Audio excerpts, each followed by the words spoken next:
Bonsoir à toutes et bonsoir à tous. Heureux de vous retrouver ce soir pour le dernier conseil municipal de l'année 2021. Nous allons commencer par élire le secrétaire de séance. On va demander à Laurent Chevret s'il veut bien être secrétaire de séance. Oui, et bien Laurent, à toi de faire l'appel. Alors, avec le micro s'il te plaît.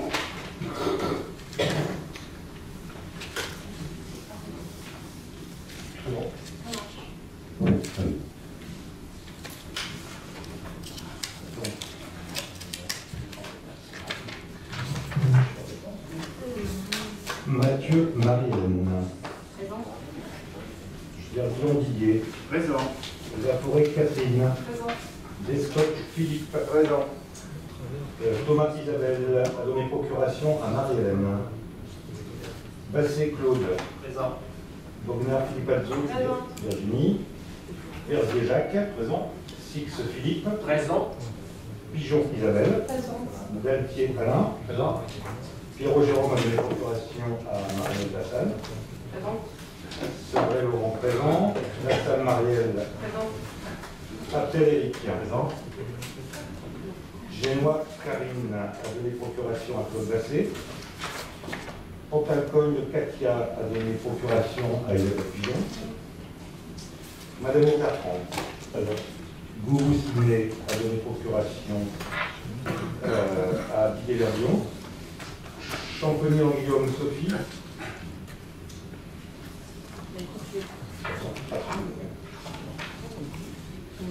Fayoli Amalia a donné procuration à Philippe Descott. Joss Justine a donné procuration à Virginie Bonnard, il est pas d'eau. Anna Werner a donné procuration à Bertrand Adamour. Dumont Gilles. Présent. Delorme Isabelle. Présent. Guimont Valérie. Présent.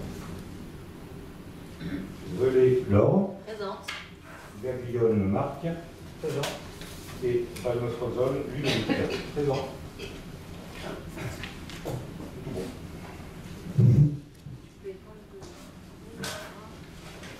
Merci Laurent. Donc nous commençons par le compte-rendu des décisions du maire qui ont été prises depuis le dernier conseil municipal. J'ai donc signé le 10 novembre 2021 la convention d'adhésion à la centrale d'achat des durées alimentaires avec Agap Pro. Donc, ce sont les achats cantines. On avait essayé de faire un appel d'offres avec la région, mais c'était quelque chose qui ne correspondait pas trop à notre commune parce que finalement on est une petite structure. Donc on a fait ce marché avec Agap Pro. J'ai également signé le 15 novembre 2021 une convention de mission d'assistance à la réalisation du document unique avec le centre de gestion pour une mission qui représente 11 jours, soit 5060 €. Au total, cette mission concernait les risques au travail. Cette mission va se dérouler le premier trimestre 2022 et c'est quelque chose qui est réglementaire. Et puis enfin, le 15 novembre 2021 toujours, j'ai signé la convention de mission d'assistance à la réalisation de notre archivage, toujours avec le centre de gestion. C'est une mission qui va représenter début 2022, 22 jours, soit 6930 €. Alors il y avait une question de s'indiquer autrement concernant les montants qui étaient versés au centre de gestion à fin 2020 et à fin 2021. Donc voilà les éléments que l'on peut vous apporter. Concernant les charges de personnel, nos cotisations patronales obligatoires pour le CDG représentent par an 12 097 €. Donc, dans ces 12 097 € et dans ces cotisations que nous versons, ça comprend l'organisation des concours et des examens, la gestion des emplois publics, la gestion des carrières, les instances paritaires, les instances médicales, la gestion des retraites et le conseil statutaire. S'ajoutent à ces charges de personnel incontournables des prestations qui sont additionnelles Annuellement, nous avons des missions de conseil juridique qui s'élèvent à 4 785 €. La médecine du travail, 3 280 €. Et la gestion des dossiers assurance statutaire, c'est-à-dire ce qui concerne notamment les remboursements lorsque les agents sont absents, puisque nous sommes hors régime sécurité sociale, et ça représente un montant de 1 935 €. S'ajoute à ça aussi des missions, prestations ponctuelles qui peuvent être faites à notre demande, notamment des missions d'intérim. C'est le cas actuellement avec le poste pour les finances. Nous aurons donc 12 jours depuis le mois de novembre, qui vont représenter 3 708 €.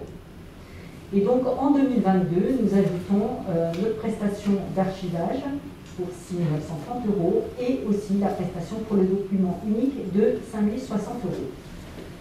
Voilà. Vous avez des remarques ou des questions concernant ces décisions? Et donc par rapport à 2020, on reste dans les mêmes fourchettes de dépenses par rapport aux gens de gestion?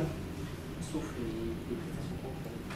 Oui, toujours, Oui, oui. sauf les prestations ponctuelles. Voilà. Mais qui étaient justement, qui sont généralement un peu comme du même ordre, donc qui varient beaucoup. Oui. Non, c'était similaire. Merci. Très bien. Ensuite, nous passons à l'approbation du procès-verbal du dernier conseil municipal qui a eu lieu le 17 novembre 2021. Nous avions quelques remarques concernant ce compte rendu de la part de Saint-Didier Autrement. La première remarque, point 3, page 2, ainsi que le point 6, page 4, seront rajoutés, comme demandé. Le point 7, page 6, qui portait sur le montant de 122 000 €. Alors, on en avait parlé en séance, je ne sais pas si on s'est bien fait comprendre, mais dans le tableau figurent les 122 000 € qui est en fait la demande de subvention qui a été faite, mais au final, la décision de la commune est bien d'une somme de 100 000 €. Ensuite, il y avait le point 8, page 7, le point 16, page 19. Alors, point 8, page 7, ok, on va le mettre comme c'est demandé. Je voudrais simplement ajouter une précision, parce que j'ai fait un petit peu le point avec le CCAS concernant ces commissions d'attribution des logements. Donc, il n'y a qu'une seule commission qu'on appelle CAL, c'est-à-dire la commission d'attribution des logements. C'est le bailleur, à son initiative, qui organise cette CAL en y conviant la préfecture, la métropole, la commune, le 1% patronal, ce qu'on appelle Action Logement maintenant. Et nous, lorsqu'on aura suffisamment de logements dont nous serons réservataires, nous pourrons être également à l'initiative de ce type de réunion, ce qui n'est pas le cas actuellement malheureusement. Donc il n'y a pas matière à présenter pour l'instant des dossiers en CCAS. Voilà, concernant ce point, il y avait un point 16, page 19, qui concernait la... Donc, je vais parler. C'est bon. Il me semble qu'on avait un logement réservataire rue Venturini. Il me semble que tu avais parlé de ça. Donc, du coup, qu'est-ce qui se passe? Alors, quand on a un logement dont on est réservataire, pour pouvoir déjà attribuer quelqu'un d'autre, il faut que ce logement soit libre. Et en fait, ça ne bouge pas trop. Hein. Non, mais comme c'est en construction. Ah oui, quand c'est en construction. Voilà. Ah ben, là, on aura le CCAS, et en l'occurrence Victoire, Claire, qui est l'assistante sociale, qui proposera, suivant la liste qui est là à Saint-Didier, des gens. Généralement, elle fait un choix de 3 personnes et elle me pose la question, elle me les priorise, elle me demande si je suis d'accord. En fait, elle fait déjà la sélection elle-même et elle donc, met en premier choix. C'est pas en CCAS, c'est toi, elle te propose et... Non, elle me propose avant, elle ne le fait pas en CCAS. Ok, merci. Donc le point suivant, c'était concernant le déclassement de la route du Mont-Verdun. Je me suis rapprochée de Max Vincent pour avoir un petit peu plus d'explications sur ce déplacement, parce que je sais que ça avait fait un petit peu parler. Donc il nous a donné les informations complémentaires suivantes. La route du Mont-Verdun, en fait, n'est pas la route prioritaire pour se rendre à la base aérienne. La route prioritaire pour se rendre à la base aérienne, c'est la route de la Glande à Limonest. Et d'ailleurs, quand on est allé faire la dernière cérémonie des couleurs, depuis Saint-Didier, on est passé par la route de la Glande à Limonest. Alors, je ne sais pas si vous la situez. En fait, il faut traverser en direction de Lisieux et c'est en face le garage Citroën, je crois. À droite, il y a... Il y a une route qui part à droite et qui monte au Mont-Verdun. Donc, s'il y a des convois exceptionnels, eh bien, ils passeront par la route de la Glande et par conséquent, Max Vincent confirme que la commune de Saint-Didier ne sera que peu impactée par ce changement au niveau des flux de circulation. Et puis les motivations de Limonest, c'était surtout dans l'objectif d'avoir le meilleur contrôle possible de la circulation et pouvoir disposer de moyens supplémentaires comme des arrêtés municipaux pour réglementer cette route où de nombreux comportements dangereux ont été observés. Piétons, voitures, motos, vélos, ça circule beaucoup, notamment les week-ends, depuis longtemps, et son seul moyen à Max Vincent de réglementer correctement, c'est de déclasser cette voie et de la mettre en circulation traditionnelle, si on peut dire comme ça. Donc voilà, le but c'était ça, dans un but de sécurisation. Et de nous les renvoyer, parce que tu as bien précisé, peu impacté. Oui, peu impacté. Mais impacté quand même. Alors on ne peut pas dire pas impacté, mais on peut dire aussi pas plus qu'aujourd'hui. C'est ça. Ouais, on joue un peu sur les mots, mais bon. Le point 21, page 23, ok, on rajoute. Il y avait un point, page 24, page 26, on rajoute aussi. Et 24, point 24 à la fin, on rajoute aussi. Voilà, concernant les remarques sur le compte rendu du dernier conseil municipal. Est-ce qu'il y avait d'autres choses? Je vous propose de le mettre au vote. Qui est contre? Qui s'abstient? Merci pour votre unanimité. Alors, nous passons maintenant au point suivant, le point 4, qui est le débat d'orientation budgétaire 2022.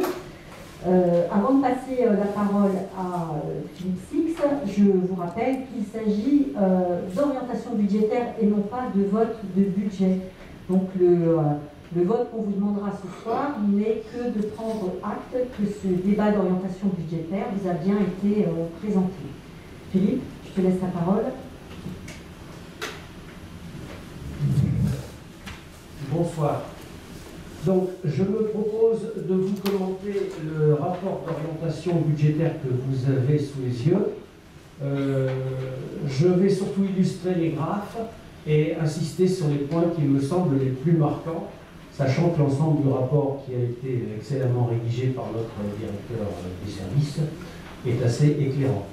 Alors, en introduction, je peux rappeler l'objectif d'un tel rapport, c'est d'ouvrir un débat. Donc c'est pour ça qu'on appelle ça le ROB, pour ouvrir le débat qui est le DOB, pour permettre d'éclairer les conseillers sur, comme dit la loi, pour les communes de plus de 3500 habitants, les orientations budgétaires, les engagements pluriannuels et la structure et la gestion de la dette. Donc c'est un rapport qui se veut prospectif. Bien. La première partie de ce rapport donc, concerne le contexte de situation économique et sociale générale. Donc on voit sur le premier graphique un certain nombre de lignes là, concernant différents pays qui reprennent l'évolution du produit intérieur brut de ces pays entre le dernier trimestre 2019 et le troisième trimestre 2021. On voit que la France, parmi les quelques grands pays cités, se situe à peu près aujourd'hui un peu en dessous de la base 100, qui était celle du quatrième trimestre 2019. Si on veut être plus précis, on peut dire que au troisième trimestre 2021, le PIB français probablement sera à un niveau égal à 97,5% de ce qu'il était au 4e trimestre 2019. Alors le retour à un PIB avant la pandémie devrait probablement être atteint à l'issue du premier semestre 2022. L'économie française permet d'envisager une croissance de... Alors il était marqué 1%, ça c'est une prévision qui datait d'il y a un mois. Si on prend les dernières notes de conjoncture de l'INSEE qui ont été publiées hier, on peut corriger et préciser une prévision de croissance à 0,5 au dernier trimestre 2021. Ce qui ferait une croissance globale pour 2021 de 6,7%. Comme en 2020, le PIB avait baissé de 8%, on voit qu'on n'est pas encore revenu tout à fait au niveau de 2019. Je pense que le retour au niveau de 2019, comme je le disais tout à l'heure, sera plutôt dans le cours du deuxième semestre 2022. Bien. Maintenant, si on voit les conséquences sur le chômage. Deuxième graphe. Le marché du travail en France, effectivement, avait considérablement souffert de la pandémie en 2019 et en 2020. Il retrouve une certaine vigueur en 2022 et on peut estimer que la trajectoire tendancielle pourrait atteindre 7,6% en 2022.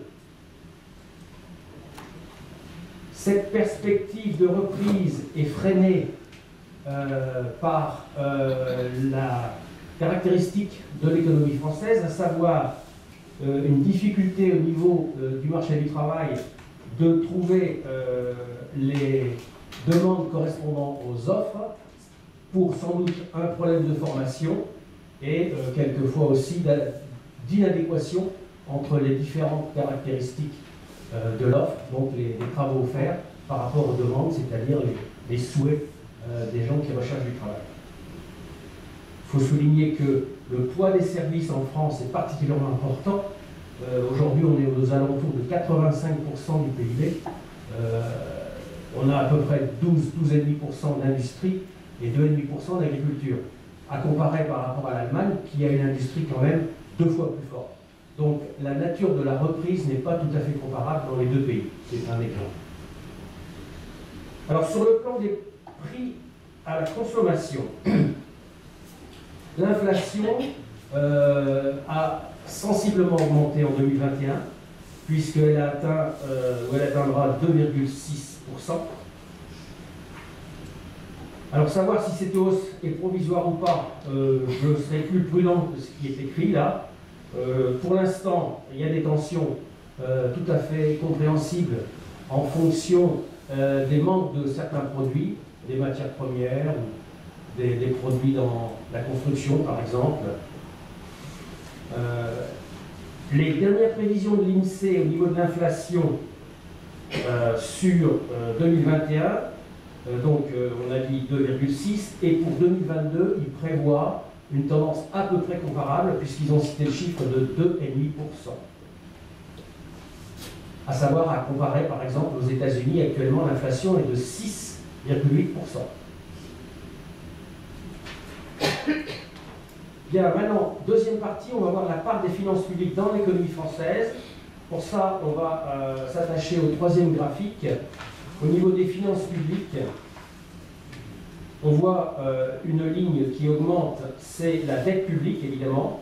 Cette dette publique a énormément augmenté à cause des mesures pour lutter contre le confinement, et on avoisine aujourd'hui les 120%, enfin on était à plus de 115 en 2020, on va avoisiner les 120% du PIB à la fin de cette année.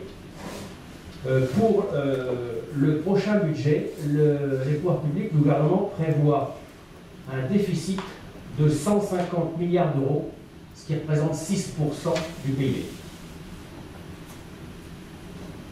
Alors le plan, le projet de finances prévoit effectivement un plan d'investissement, mais ils appellent ça France 2030, donc c'est encore assez éloigné. Pour booster, rénover l'industrie française, 30 milliards d'euros sont proposés, avec une dizaine d'objectifs visant des secteurs comme par exemple la reprise du nucléaire, les biocarburants ou les moyens de transport non carbonés, c'est-à-dire par exemple l'avion bas carbone. En 2022, il y a 4 milliards qui seront consacrés à ces mesures pour faciliter l'investissement dans ces domaines. Passons maintenant au projet de loi de finances pour 2022. Quelles sont les conséquences pour les collectivités? Alors, les transferts de l'État aux collectivités sont légèrement en hausse de 1,2%, essentiellement en raison d'un transfert de fiscalité au département. Et les prélèvements de recettes de l'État au profit des collectivités resteront stables. À noter un notable effort de la dotation de soutien à l'investissement local alloué aux communes et structures avec une hausse de 337 millions d'euros. Mais on va le voir par la suite, Saint-Didier n'est pas tellement concerné puisque surtout sont concernées les communes proposant un schéma de protection de la biodiversité est classé Natura 2000, ce qui n'est pas le cas de Saint-Didier. Alors, à savoir qu'il y aura une réforme du calcul des indicateurs financiers qui inclura dorénavant les droits de mutation à titre onéreux des communes. Cet élément risque d'être assez pénalisant pour Saint-Didier. C'est dans le calcul des indicateurs.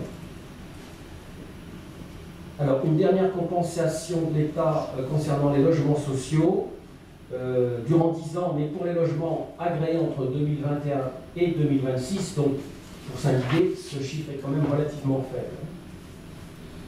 Donc, en conclusion, les mesures de la loi de finances 2022 pour les collectivités ne vont pas impacter énormément Saint-Didier. Deuxième partie, passons maintenant aux chiffres concernant la commune. Alors, on va commencer par les recettes, donc situation, orientation budgétaire et fonctionnement. Si on projette les recettes de fonctionnement de la commune, donc par le graphe que vous avez sous les yeux, on voit une certaine évolution au niveau de la plus grosse base qui est en bleu là, qui est le produit des taxes directes, essentiellement la taxe foncière. Ce qui est en jaune, fiscalité indirecte, pas énormément d'évolution. C'est les taxes comme la taxe sur l'électricité ou les droits de mutation. Alors les droits de mutation quand même, on peut souligner le fait qu'ils augmentent sensiblement à Saint-Didier puisque on a mis quelques chiffres là. Ensuite, au niveau de 2021, l'estimation serait de 1 100 000 euros. Pour rappel, en 2020, on était à peu près à 1 million. Donc 2021, estimé à 1 100 000 euros. On attend le dernier mois pour savoir si c'est réel. Et l'estimation 2022, probablement 1 300 000 euros. Sachant que les transactions à prévoir en 2022 seront relativement plus importantes que pour 2021. Donc c'est une taxe qui augmente assez sensiblement. Au niveau des autres recettes, je pense qu'il n'y a pas trop de commentaires à faire. Ça évolue assez faiblement. Alors maintenant, passons aux dépenses. Les dépenses de fonctionnement.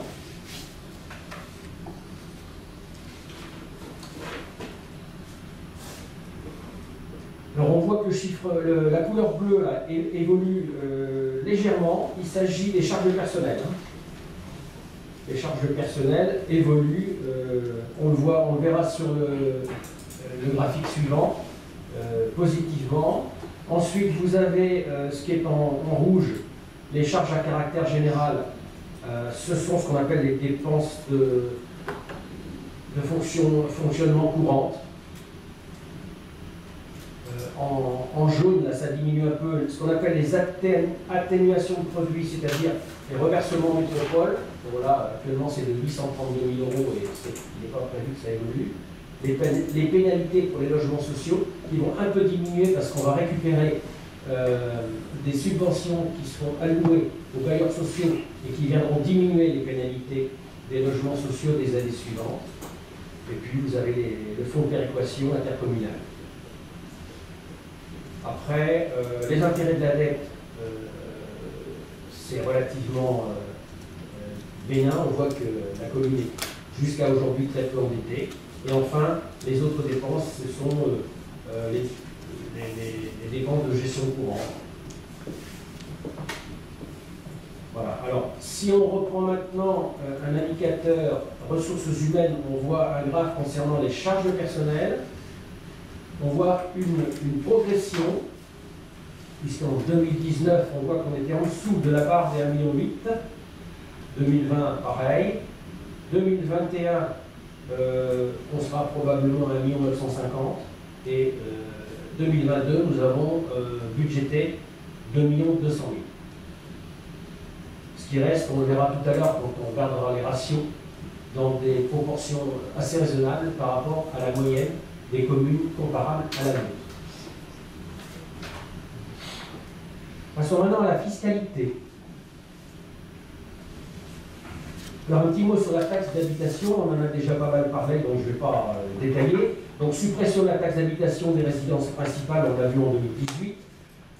Exonération progressive de 80% des ménages pour la commune entre 2018 et 2020. Pour les 20% restants, l'exonération progressive, il y a une première tranche en 2021, une deuxième tranche pour porter à 65% d'exonération en 2022 et exonération totale en 2023.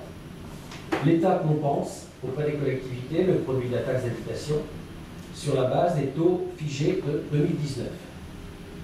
Taxe foncière.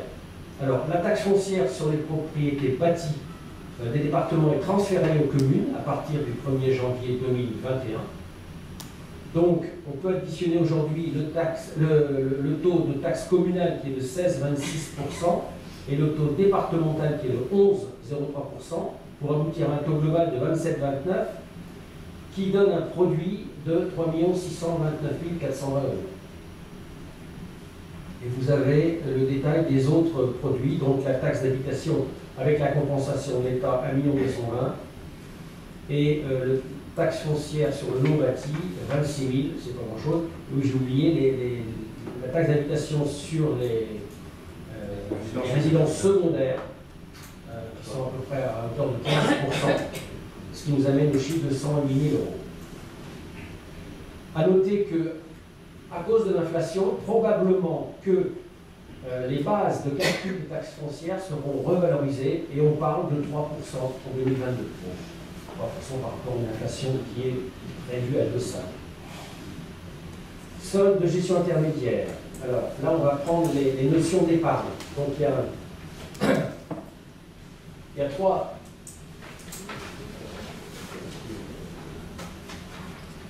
Il y a trois types d'épargne. L'épargne de gestion, l'épargne brute et l'épargne nette. L'épargne de gestion, c'est la différence entre les recettes et les dépenses.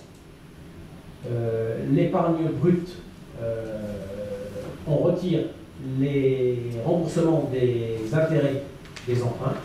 Et l'épargne nette, on retire les annuités de remboursement du capital. Donc vous avez une évolution qui est très significative de diminution entre 2019 et ce qui est prévu jusqu'à 2023, des différents taux d'épargne, pour arriver en 2023 à une prévision d'épargne nette donc, qui serait de l'ordre de 900 000 €, alors qu'en 2019, elle dépassait 1 600 000 €. Et ça, c'est le résultat à la fois de la baisse de certaines recettes, de la hausse de quelques dépenses, et puis des remboursements en capital, des emprunts que nous serions amenés à prendre à partir de 2022 et 2023. L'état de la dette. Alors là, il y a un diagramme qui vous montre la situation actuelle. C'est-à-dire, si on n'empruntait pas, on voit jusqu'à quand la commune serait amenée à rembourser, donc jusqu'en 2034. Et on voit qu'à partir de 2029, ça baisse considérablement. Ces chiffres montrent et illustrent le fait que la commune aujourd'hui est très peu endettée. Donc on va voir ensuite, en fonction des prévisions d'investissement, la différence que cela va apporter en apportant quelques dettes et quelques emprunts supplémentaires. Alors, si on prend le graphique suivant, on voit en cours de la dette. Donc là, nous avons l'illustration des évolutions du capital restant dû et l'annuité, donc l'intérêt et le capital. Et en rouge apparaissent les nouveaux emprunts qui seraient à contracter, donc en 2022 et 2023. Donc on voit, par exemple, en 2021, le très faible endettement de la commune, puisque c'est inférieur à 2 millions d'euros, avec une annuité de 300 000 euros. Il est prévu la possibilité d'emprunter en 2022 3 500 000 euros, on verra tout à l'heure pourquoi. Et là, on voit la conséquence l'année suivante, puisque les remboursements commencent l'année suivante. Ça a pour voie de conséquence d'amener l'encours de la dette à 6 millions, on frôle les 6 500 000 euros. Et de ce fait, les annuités montent à 433,077 euros. Passons maintenant à la capacité de désendettement.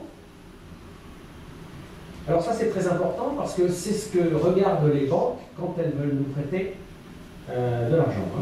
Aujourd'hui donc très bonne capacité de désendettement puisqu'on est à 1,3. C'est-à-dire qu'il faut, si on paye les dépenses en fonction des recettes, il ne suffirait que d'une année, 1,3 pour rembourser tout le capital restant dû. En 2022, compte tenu d'un emprunt qui serait pris, on passe à 3,5 et en 2023 à 5 années,1. Alors, pour mémoire, les seuils qui sont souvent admis dans les communes d'une taille comparable, c'est une surveillance entre 5 et 7 ans, disons qu'à partir de 8 ans, ça devient un seuil de surveillance. Ça devient critique entre 10 et 12, mais à partir de 12, ça devient vraiment critique. Et alors la grosse alerte rouge, là, à 15 ans. Une commune qui est endettée à 15 ans, elle a du mal à avoir des banquiers qui lui prêteront encore davantage. Donc là, aujourd'hui, on en est très loin. Et même avec les quelques emprunts prévus jusqu'en 2023, on est encore en dessous des seuils d'alerte.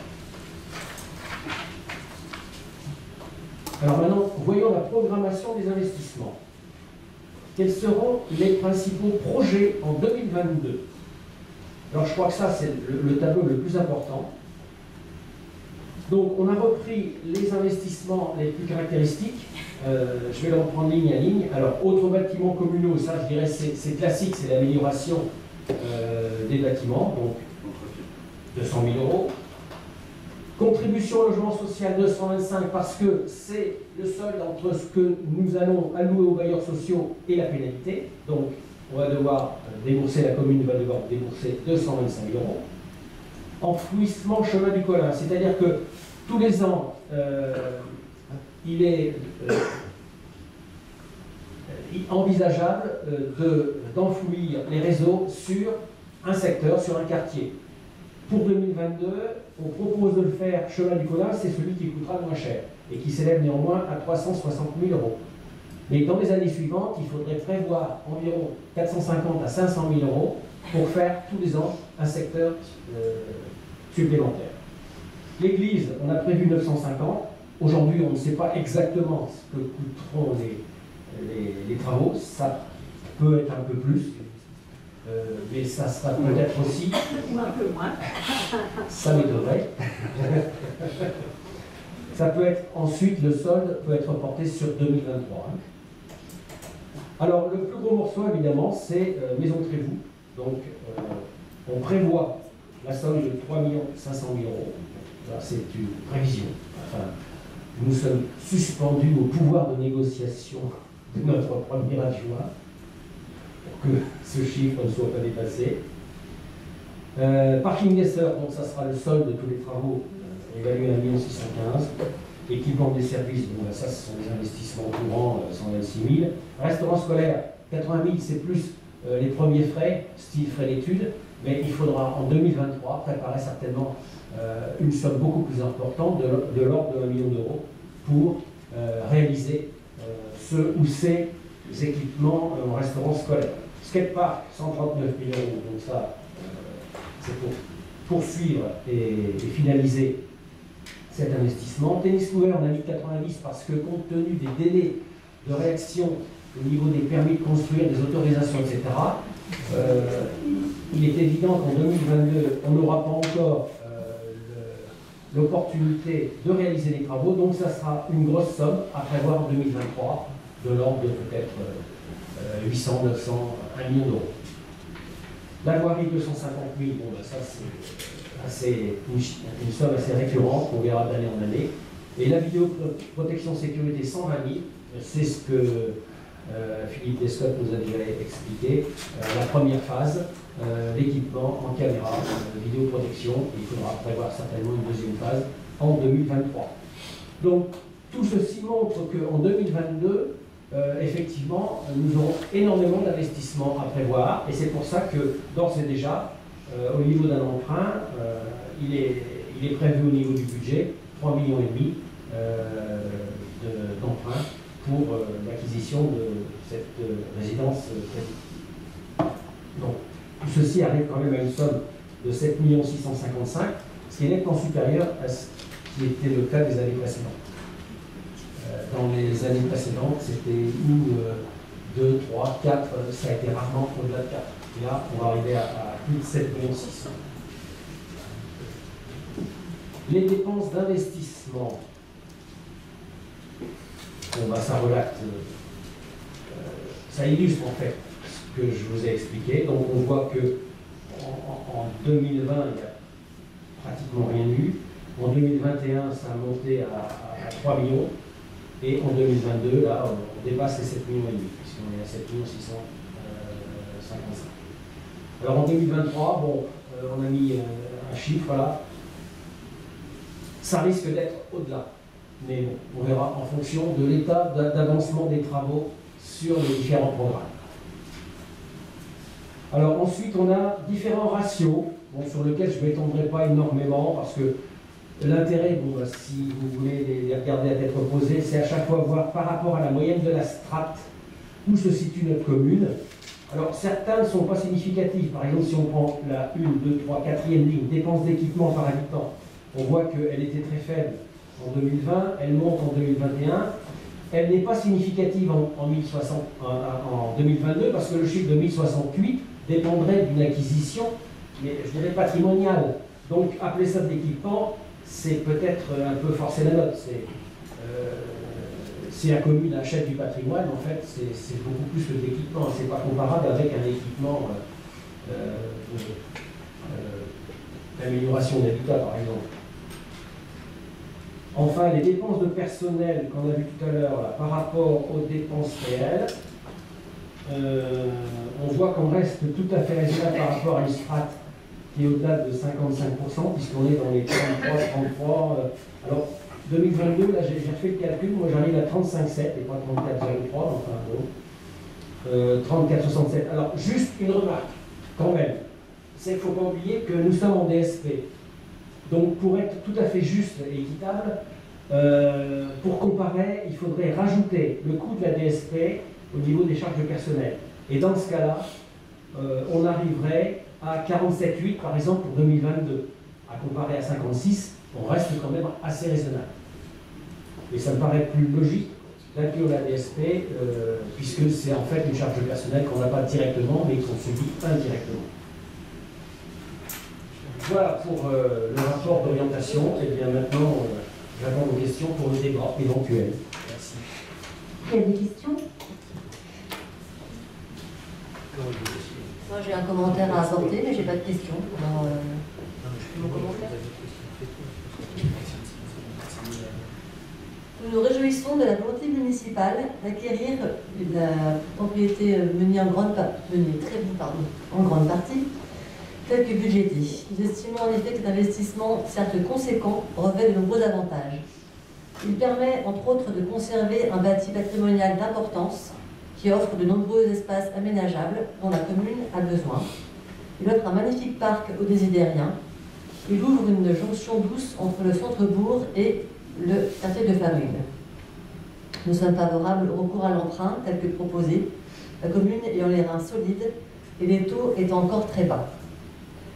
Nous avons bien noté la promesse faite par l'équipe majoritaire de ne pas annuler pour autant le projet de réhabilitation de la maison des Carriers, ce projet étant juste différé, et une commission de réflexion va d'ailleurs être mise en place sur 2022. Un pôle d'activité à Saint-Fortuna sera ainsi bien maintenu. Par ailleurs, nous avons été rassurés sur les futures capacités d'accueil des écoliers à venir, puisqu'a priori 5 classes seraient encore potentiellement ouvrables dans les bâtiments existants. Nous restons en veille sur le sujet. Nous attendons enfin le démarrage des travaux nécessaires liés au toit de l'église.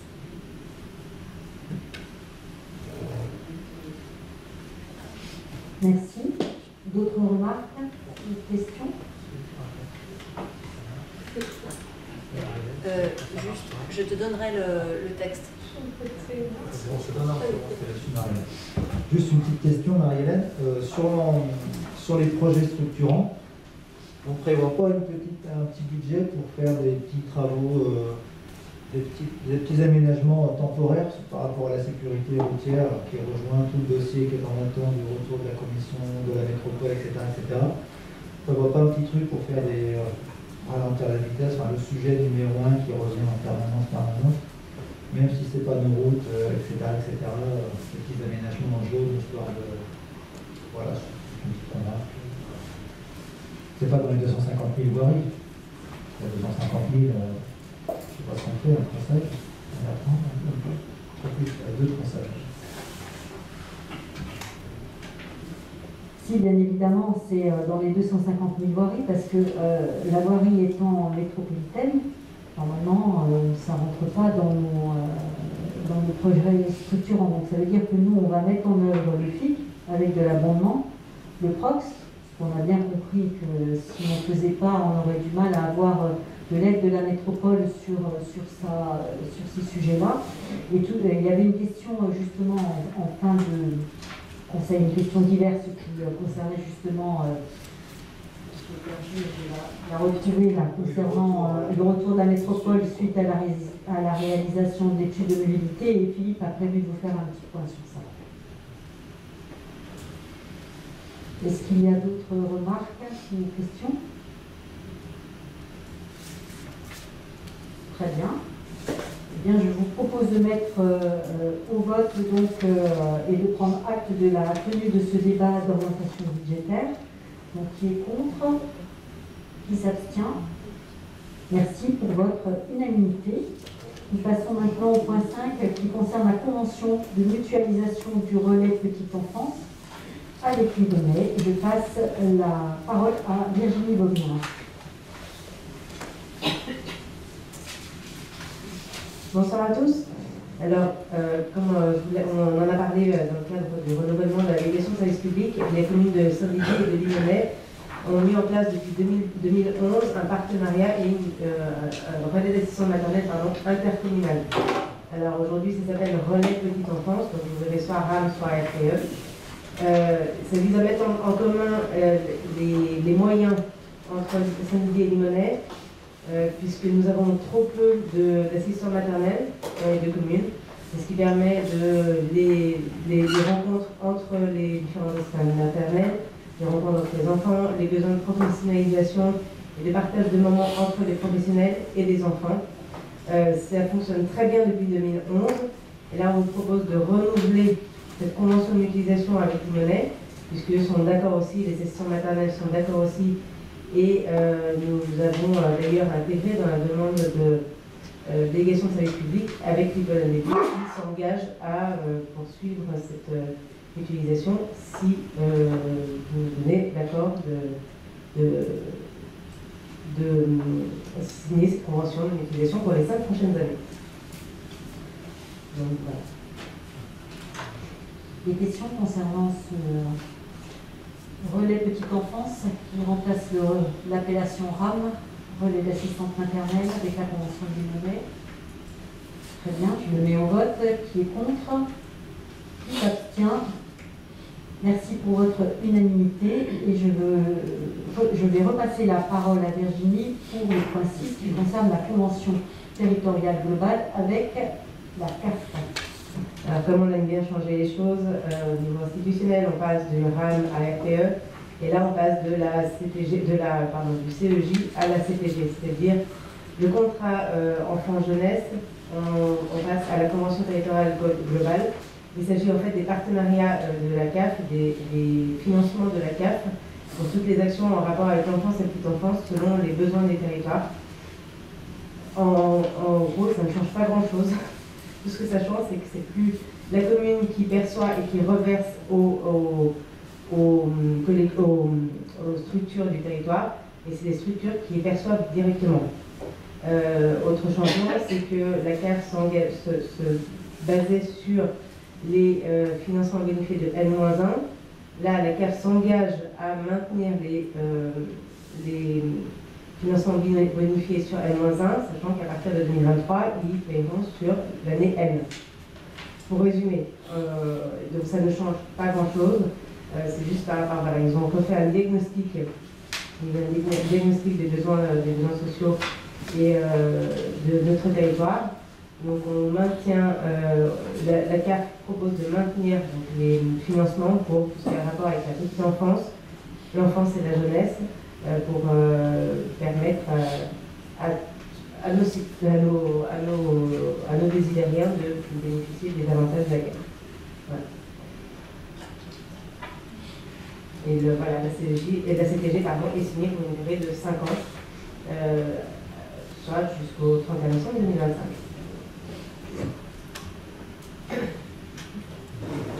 Moi, j'aurais 2 petites questions et puis une remarque.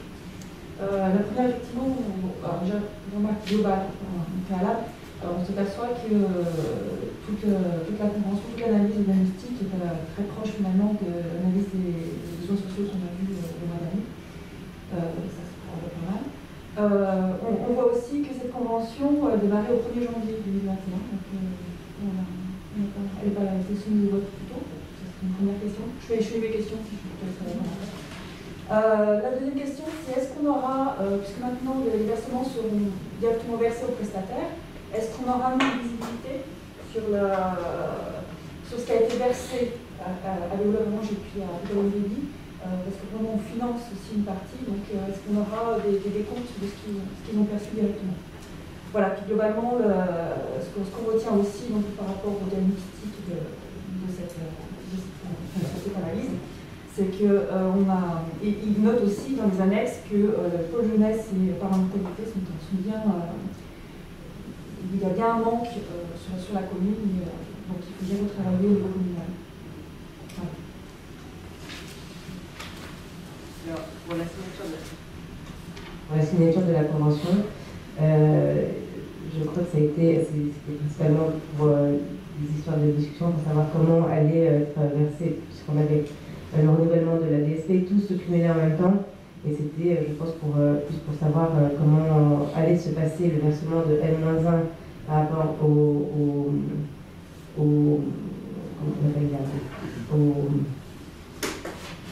financement bonifié et comment calculer, puisqu'on voulait être sûr de ne pas perdre les financements bonifiés qui allaient être versés. Donc c'était, je pense, plus au niveau de l'organisation de... On l'a pas reçu le 1er janvier puisque c'est versé à partir de l'année prochaine, de 2023. Puisqu'ils ne font plus en N-1 mais en N. Donc en fait, on était encore sous l'ancienne convention, sur la CEJ. Voilà. Et c'est celle-ci qui se substitue, mais qui est rétroactive au 1er janvier 2021. Exactement.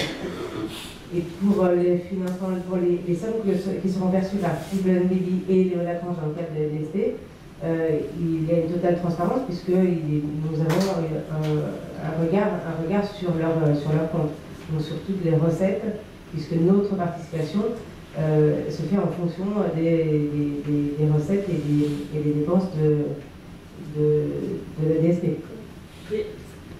C'est vrai qu'on s'était aperçu auparavant que dans les rapports que vous fournissez, notamment Léo Lagrange, c'était toujours très clair sur le niveau comptabilité. Donc est-ce que nous, en tant que commune, on aura quand même des éléments de plus tangibles que le déclaratif des prestataires? Oui, puisqu'ils ont l'obligation, je pense, de nous transmettre aussi ce que la CAF leur a versé, donc les justificatifs de versement. Et là maintenant, la plus grosse partie, c'est la petite enfance, et c'est avec People & Baby, donc on espère que ce sera un petit peu plus clair. Léo Lacrange gérant la partie enfance. Ils ont bien compris que c'était leur point faible de cette dernière année, puisque tout s'est très bien passé, c'était juste leur point faible de niveau clarté. Donc là, ils savent qu'ils ont... on les surveille de très près par rapport à ça.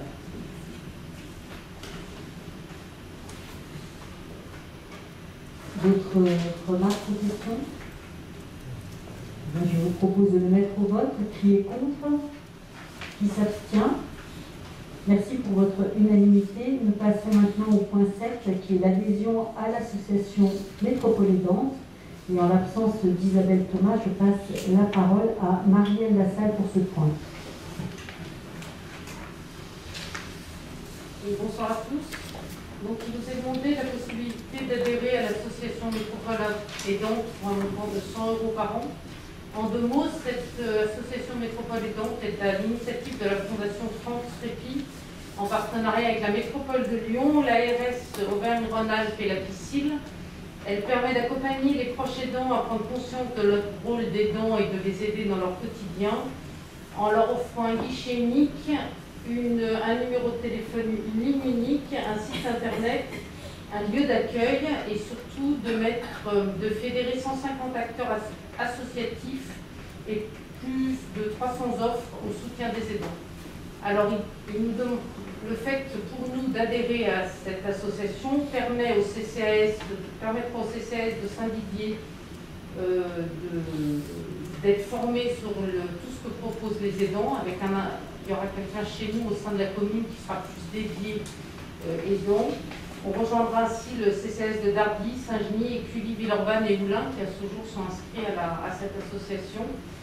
Et Saint-Didier pourra faire connaître ce qu'elle propose comme la pause des aidants pour le café des aidants qui deviendra pause des aidants au 1er janvier 2022, puisqu'on peut pas utiliser garder le nom café des aidants, sera identifié au sein de cette association et surtout les désidériens, on leur fera redescendre ce que propose cette association.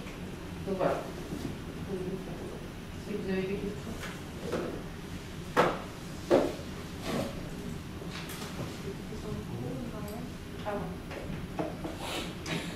Il n'y a pas de questions sur ce sujet? Très bien. Je mets au vote. Qui est contre? Qui s'abstient? Merci pour votre unanimité. Nous passons au point 8, qui est une décision budgétaire modificative numéro 3. Je repasse la parole à Philippe.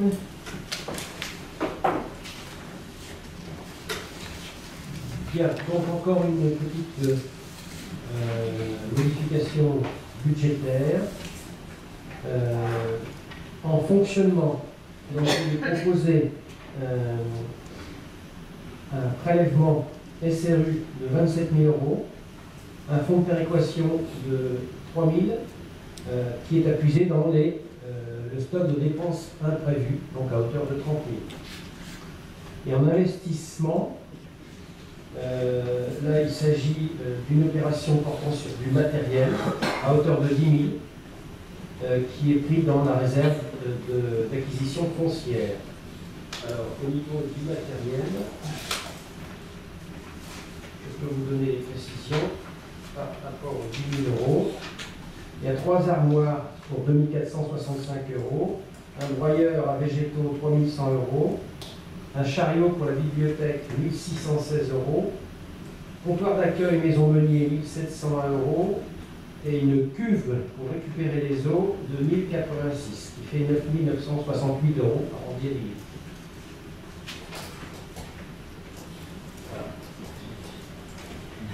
Des questions sur cette décision modificative budgétaire? Non, très bien, je les passe au vote. Qui est contre? Qui s'abstient? Merci pour votre unanimité. Philippe, tu gardes le micro, puisque le point suivant, le point 9, concerne l'augmentation du temps de travail des agents du restaurant scolaire. Voilà, donc il s'agit de 2 cuisinières qui n'étaient pas jusqu'à présent à 35 heures et qui vont passer. Et comme il est expliqué, pour opérer une modification supérieure à 10% de la durée du temps de travail, il faut dans un premier temps considérer qu'il y a une suppression de poste et ensuite recréer un poste.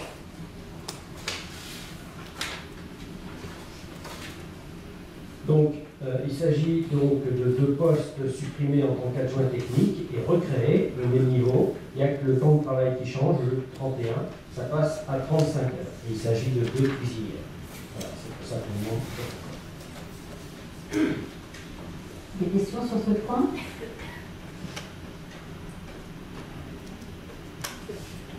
Est-ce que ça ne les, est-ce que ça ne les dérange pas plus que cela d'avoir plus d'heures? Ça les arrange ou c'est voilà, une obligation ou c'est un accord voilà. Ah bah ça a été négocié avec elle, oui.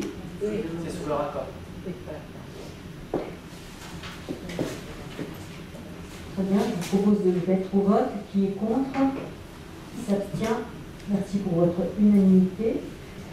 Le point 10 concerne la souscription au logiciel métropolitain PAC ADS d'instruction d'urbanisme. Je passe la parole à Didier Verdier.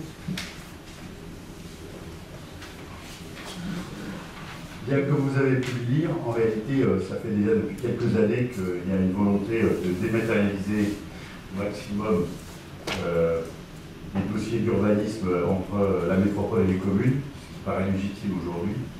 Et donc, il y a toute une action qui est menée depuis fort longtemps, mais qui, à partir du 1er janvier 2021, l'ensemble des échanges devront se faire de manière dématérialisée entre les communes et la métropole. Et pour ça, il y a une contribution, et c'est ce qu'on vous demande de voter. Questions? Il y a des questions? Très bien, je le mets au vote. Attends, si, je crois que le début qui est question. Je vais la poser comme ça. Est-ce qu'il y a un volet formation? Ou c'est pas nécessaire, les gens sont déjà formés à l'outil? Il y a un volet formation, il est suivi depuis un certain nombre de mois.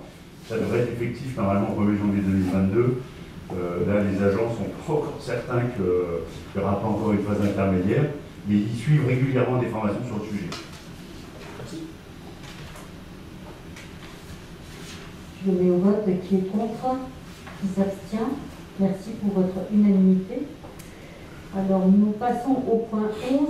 C'était un point qui avait été différé du Conseil dernier et qui concerne la convention d'adhésion aux activités de conseil en énergie partagée du CIGERLI. Et je passe la parole à Claude Basset.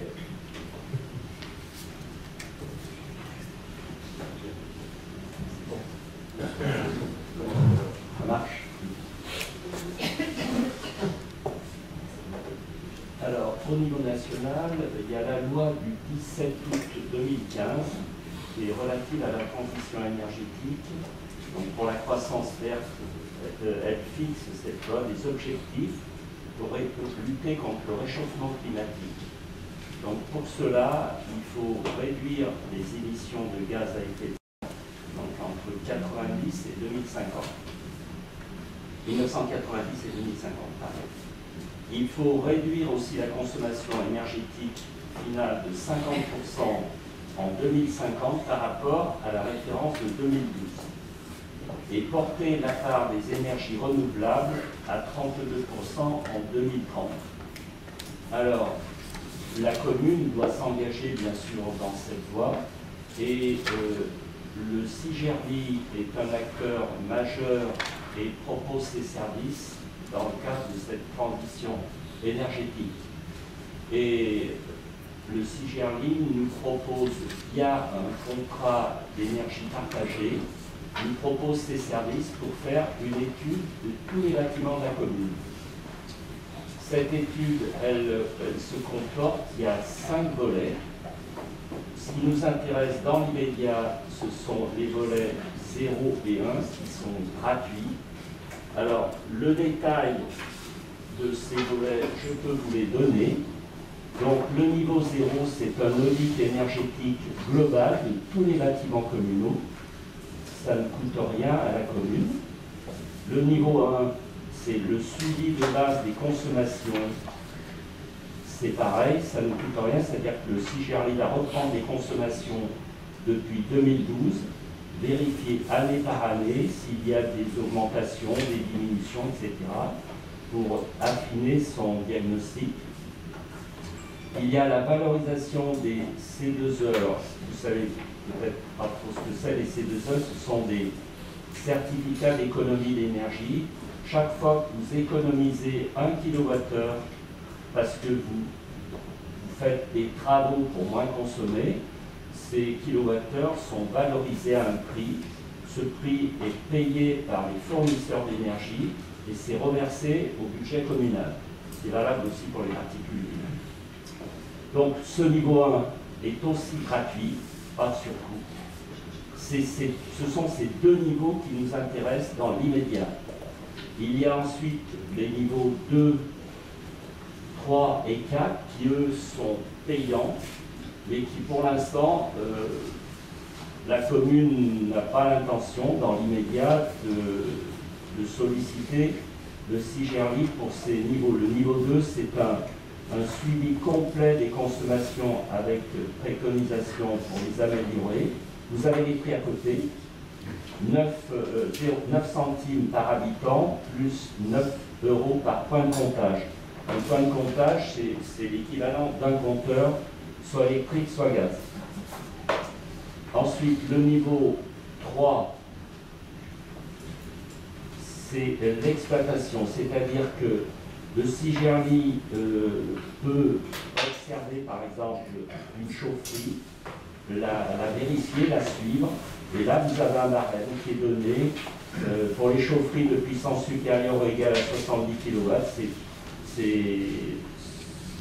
C'est 300 € par chaufferie par an. Les chaufferies moins puissantes, c'est 50 € par chaufferie par an. Enfin, vous avez le barème sous les yeux. Voilà. Donc ça, c'est un niveau, bien sûr, qui est payant. Et ensuite, vous avez le niveau 4. C'est lorsque, après avoir fait ses études, le CIGERLI vous propose des améliorations et que ces améliorations, vous voulez les mettre en œuvre par des travaux.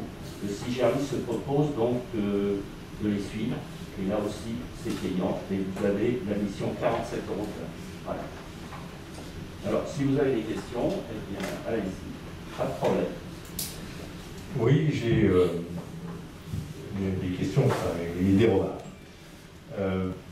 Je les avais déjà fait la première fois en partie, hein, c'est-à-dire que ce qui concerne le niveau 0 et le niveau 1, ils n'apportent pas grand-chose et ça pourrait très bien se faire en interne, c'est pas compliqué de regarder ces structures. La deuxième chose qui est quand même plus importante, c'est que si on signe, et je ne me fais pas d'illusion, puisque vous avez la majorité, ça sera signé, est-ce qu'il y aura la consultation du conseil municipal lorsque vous déciderez de faire appel au niveau 4 ou vous le ferez comme vous voulez?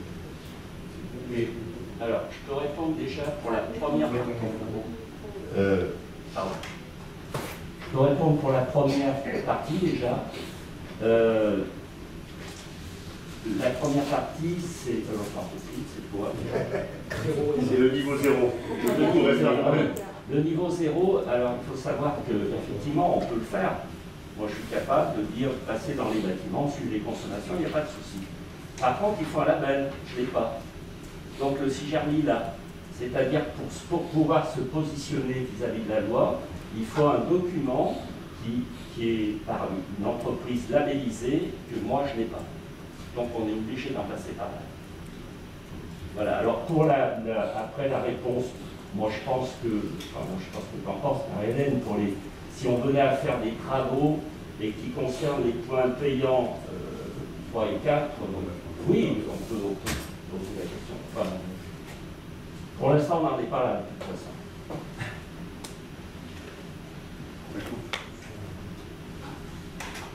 Par contre, Oui, effectivement, on n'est pas là aujourd'hui, c'est justement, il faut prévoir. C'est pour ça que les questions.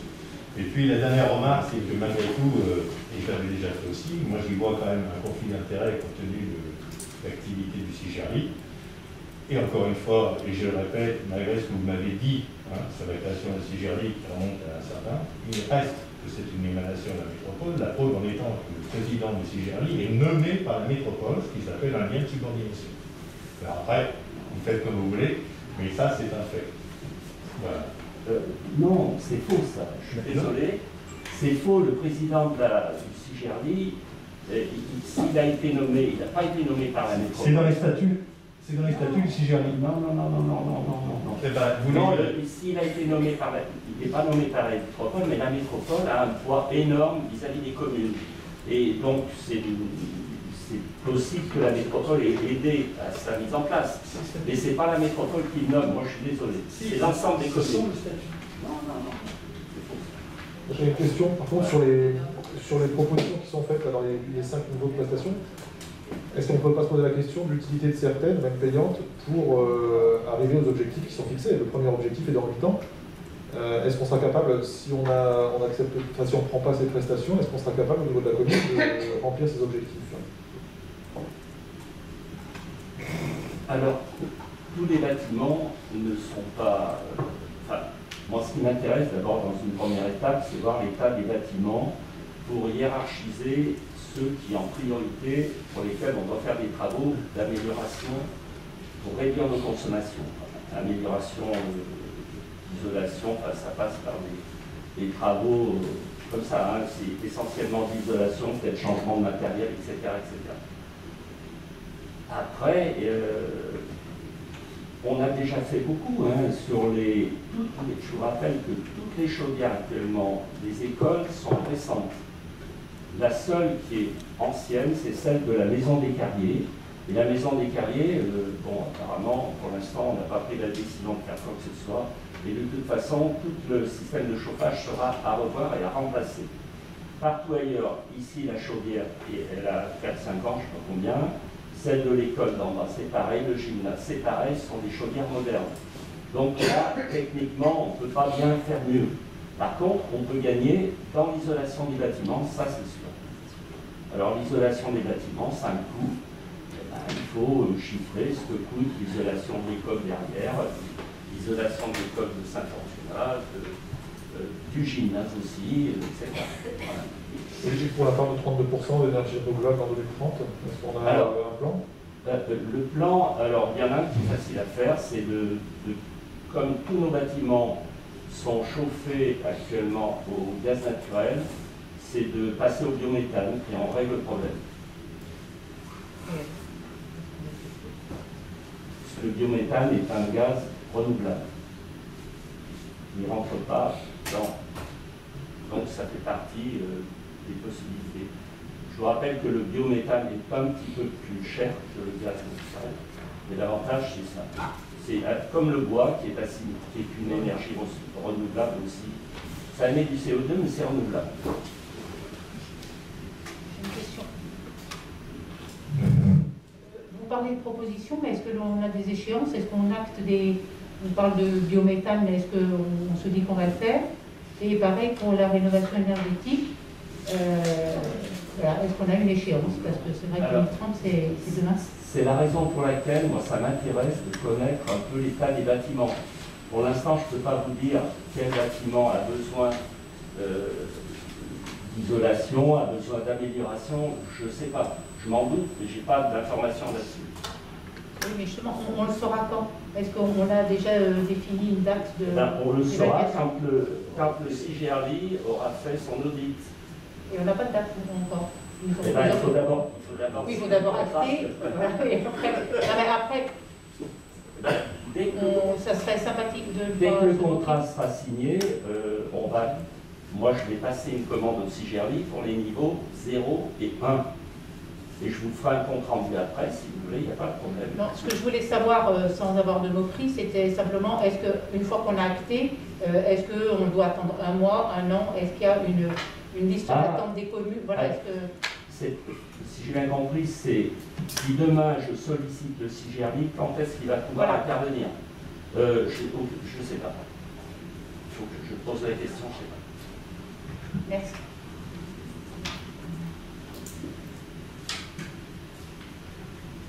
Donc nous passons au vote. Qui est contre?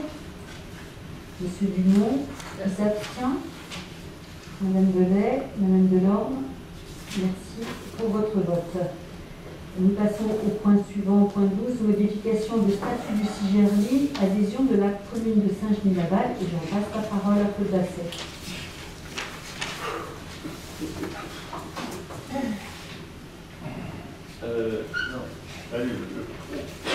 Le micro. Alors, voilà.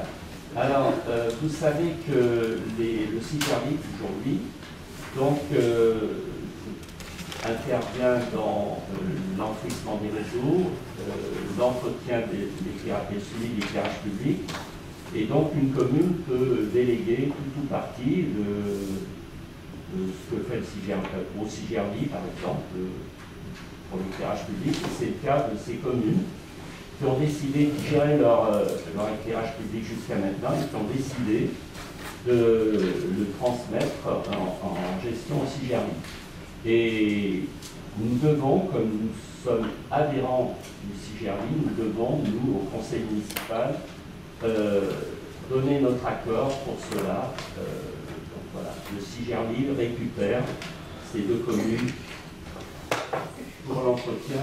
Une commune, pardon. Il y en avait une autre.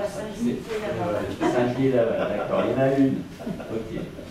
Donc voilà, Saint-Genis-Laval, son éclairage public sera dorénavant entretenu par le CIGERNI. Voilà. Qui est contre? Qui est contre et qui s'abstient? Merci pour votre unanimité. Le point suivant concerne l'extension du périmètre de la télétransmission des actes aux représentants de l'État. Et je passe la parole à Vincent.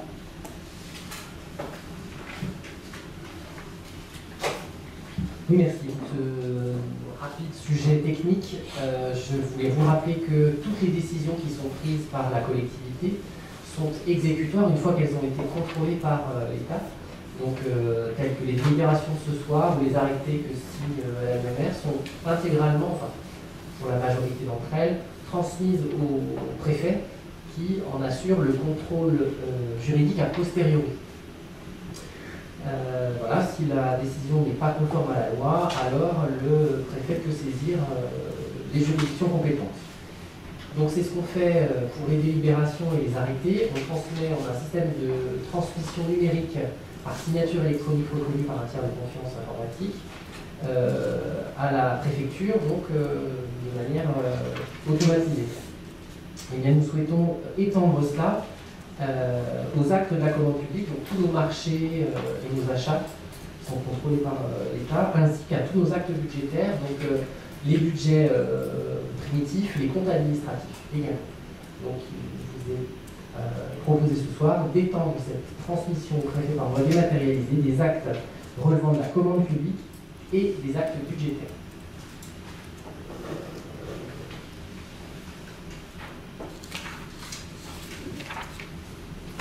S'il n'y a pas de questions, je vous propose de mettre au vote. Qui est contre? Attendez, je vais bien vous le poser.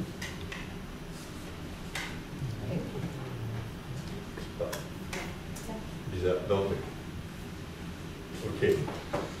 Oui, la question c'est de se dire, est-ce que c'est quelque chose qui est une obligation à terme, cette télétransmission? Oui, la première chose. La deuxième chose, aujourd'hui, qu'est-ce que ça peut faire gagner comme temps par rapport au traitement de l'information?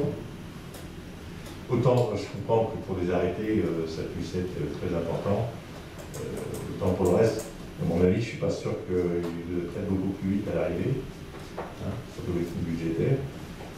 Donc voilà, qu'est-ce qu'il en est exactement? Alors, ça n'est pas une obligation, effectivement, la commune a bien le choix, c'est pour ça qu'on vous pose la question ce soir. Ensuite, les services préfectoraux et les services municipaux sont très très demandeurs de ce genre de télétransmission qui facilite la vie de chacun. Pour un exemple, Nous avons passé, vous avez attribué lors du dernier conseil une délégation de service public. Votre serviteur qui est devant vous est donc descendu en préfecture avec un carton de 21 cm sous le bras pour tout déposer à la préfecture du Rhône, voilà, avec ses petites mains, etc. Alors qu'en 2 clics, ça aurait pu être transmis plus rapidement. Pour les actes budgétaires, c'est bien évidemment quelque chose qui est très rodé et qui permet des contrôles automatisés, puisqu'on ne transmet non pas une copie des budgets, mais des fichiers informatiques qui sont traités automatiquement en fait, et qui font des contrôles budgétaires.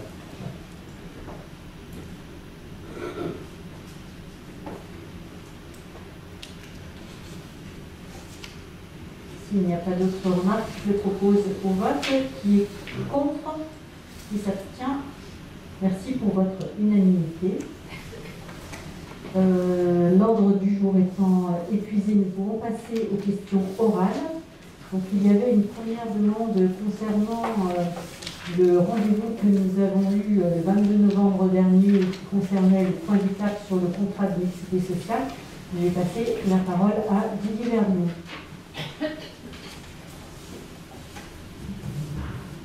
Bien, donc je vais essayer de répondre.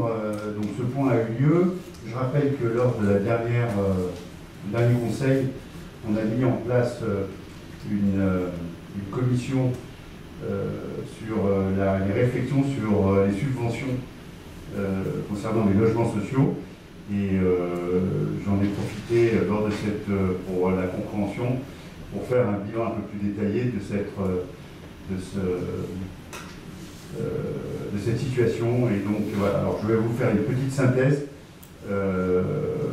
sur ce qu'il en est aujourd'hui. La situation de nos logements sociaux à fin 2021, à fin novembre 2021, on avait 202 logements sociaux qui étaient référencés sur la commune, donc 45 ont été attribués entre 2017 et 2019. Donc photographie fin 2019, fin novembre 2021, 202 logements. Dans le cadre de notre rendez-vous avec le triennal avec la préfecture nous a donné un objectif de production pour la période triennale qui concerne 20, 21, 22, la production de 269 logements. La situation, ça c'est l'objectif qui nous a été donné, donc qui viennent se rajouter aux 202 existants. C'est pas la différence, c'est en plus. Et donc notre rendez-vous dans le cadre du contrat de mixité sociale, c'était de faire un point avec les représentants, avec nos bailleurs sociaux, avec les représentants de la métropole et de la direction des services de préfecture pour voir un peu la situation et appréhender notre position et les actions qui ont été mises en œuvre dans le but de tendre vers l'objectif. Sachant qu'on est bien d'accord qu'on ne produira pas 269 logements en 3 ans, surtout avec la période, de toute façon, quelle que soit la période. Et en tout cas, en l'occurrence, 2020-2021 ont quand même été des années compliquées, donc il n'y a pas eu beaucoup de production. Néanmoins, on a donc présenté ce rapport, et ce que l'on peut dire, c'est que nous devrions livrer 44 logements d'ici dans la période triennale, donc d'ici fin 2022, 44. Je dis livrer. Je vais vous les situer rapidement. Il y en a 20 au Val-Rosay, il y en a 10, c'est Sagec, Chemin des Bars. Il y en a 4 qui sont la plantion qui avait été faite sur la rue de la République, au 14, là, juste au-dessus. On en a déjà parlé, mais pour l'instant, ils ne sont pas livrés.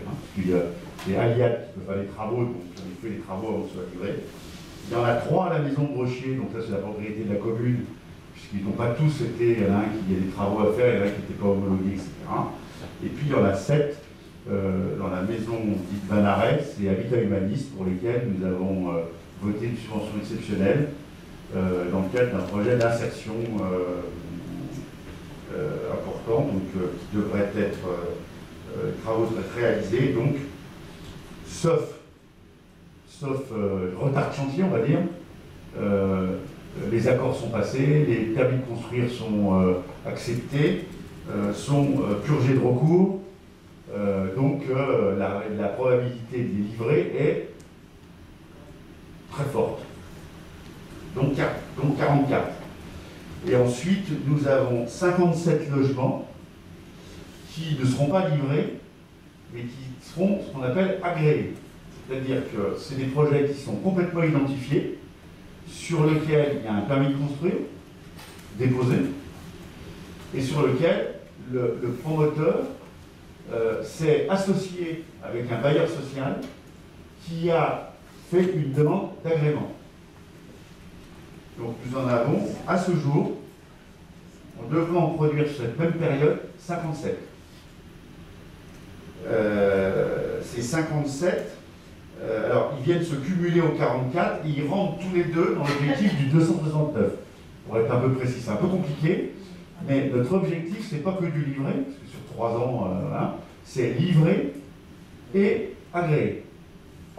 Donc là, on en aurait 57. Je vais vous les situer. Donc c'est le projet de la Fougeraie, donc Vinci, avec Lyon Métropole Habitat, où là, il y en aurait 42.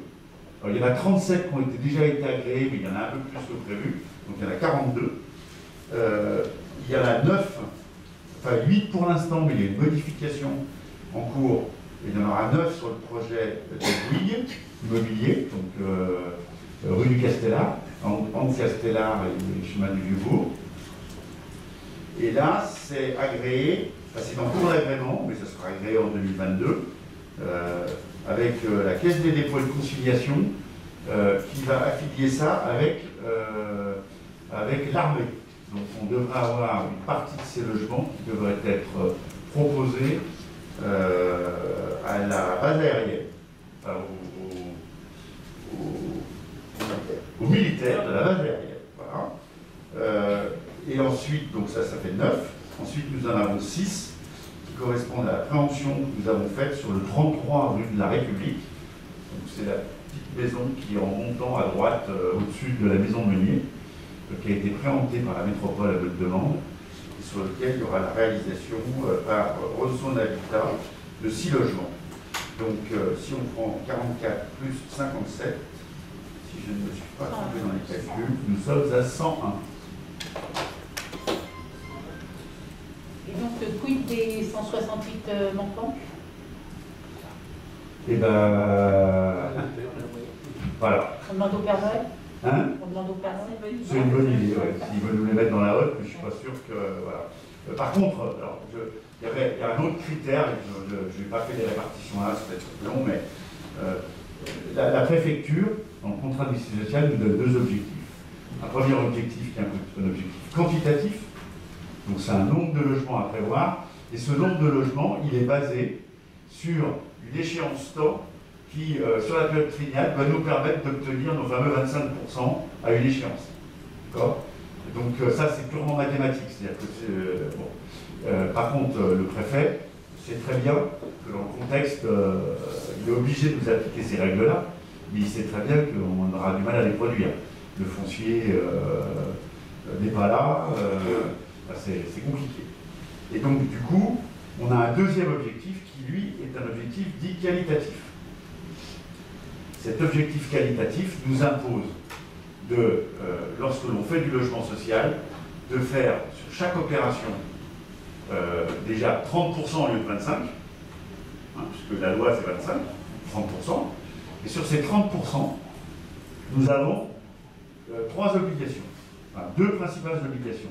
La première, c'est de produire un minimum de 30% de surface de plancher.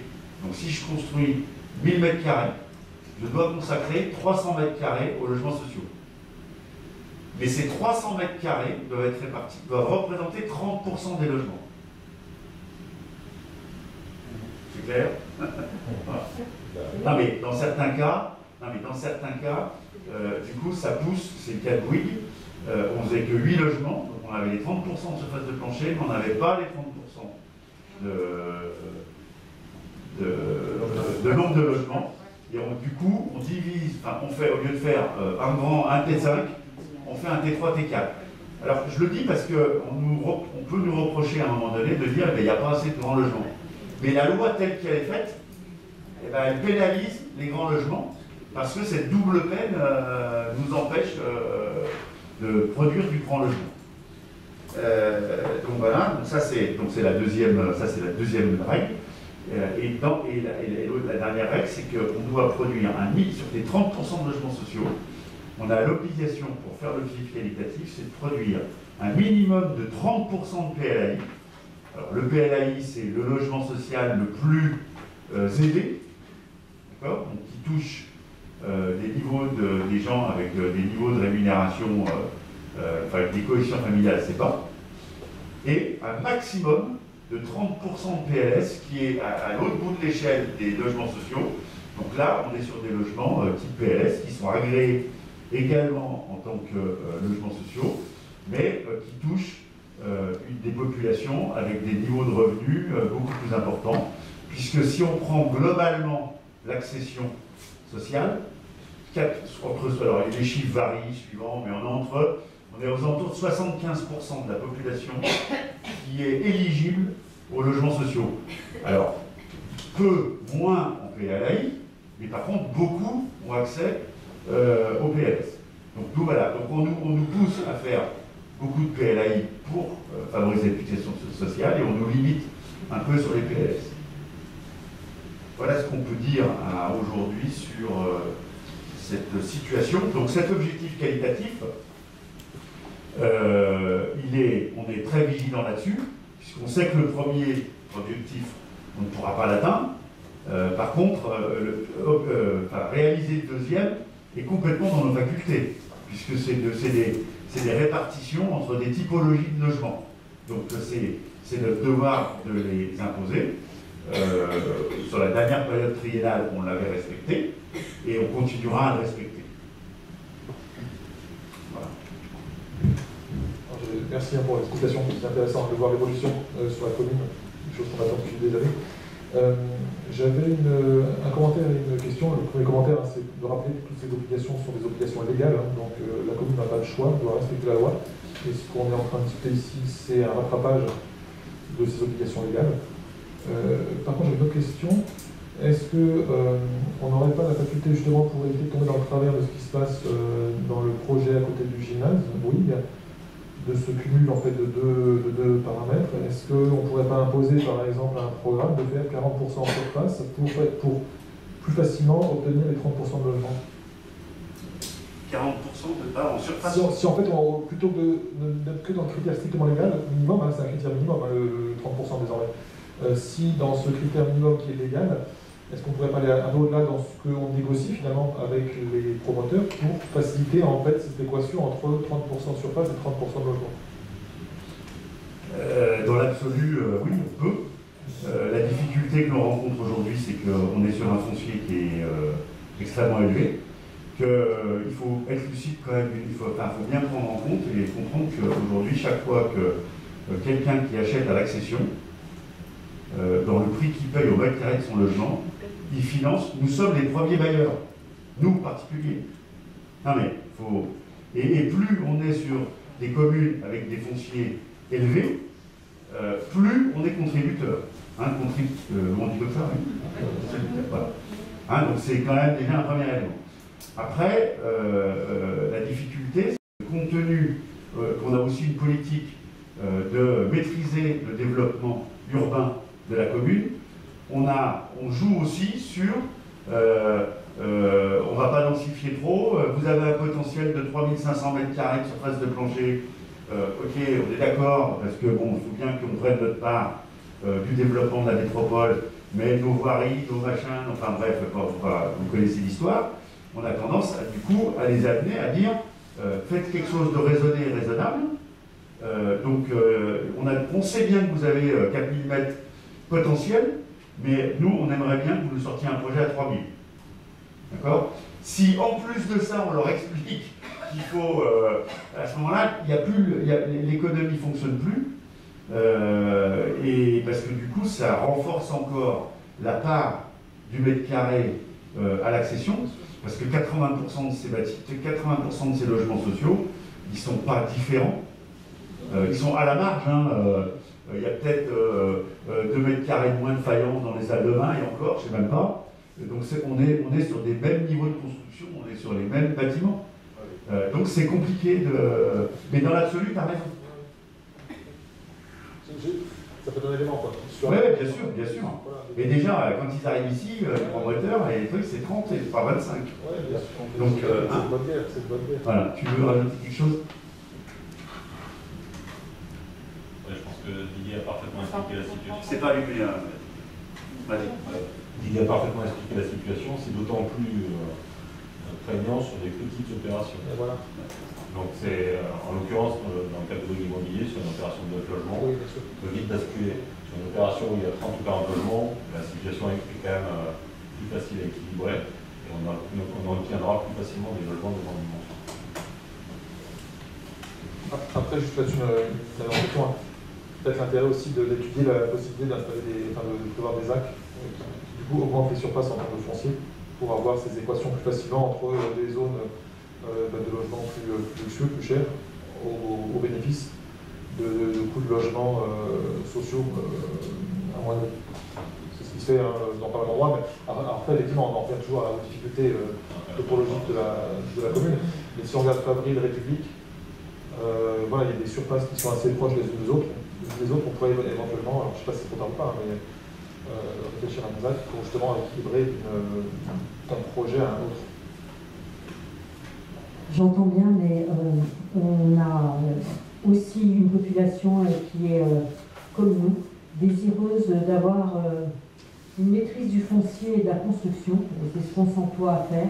On essaye, dans la mesure du possible, de respecter cette loi SRU qui va être amenée à être modifiée en 2025. Donc pour l'instant, on s'en tient à ce qu'on sait faire sur les programmes en cours avant de parler d'autres projets.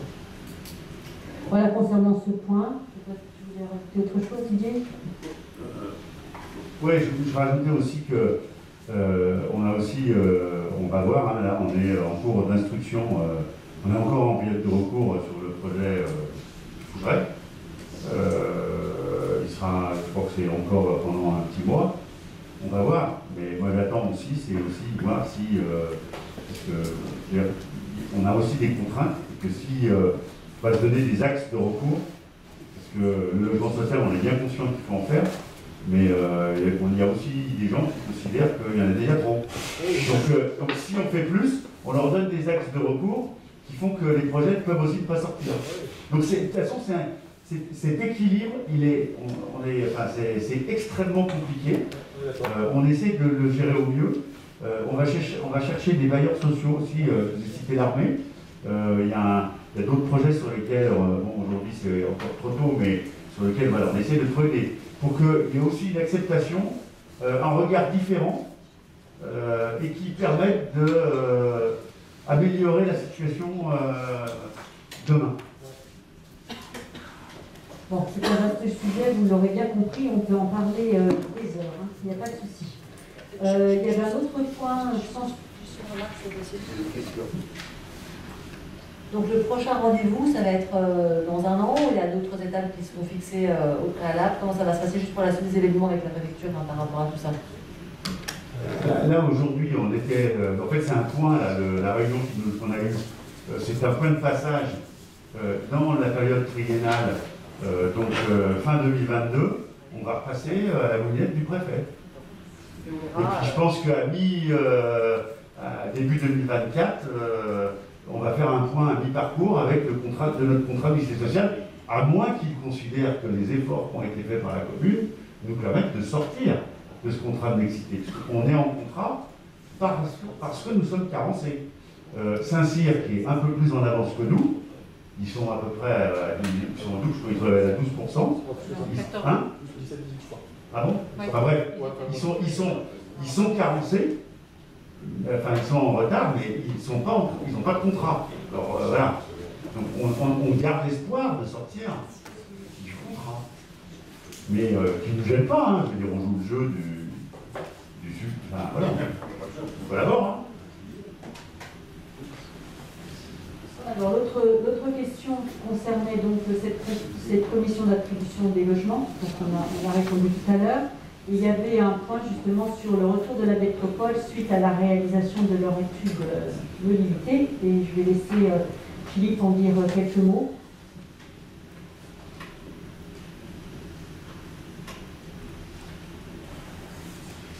On avance. Doucement, mais on avance. Je rappelle quand même les étapes qui ont déjà été franchies. De septembre 2020 à janvier 2021, les commissions ont travaillé.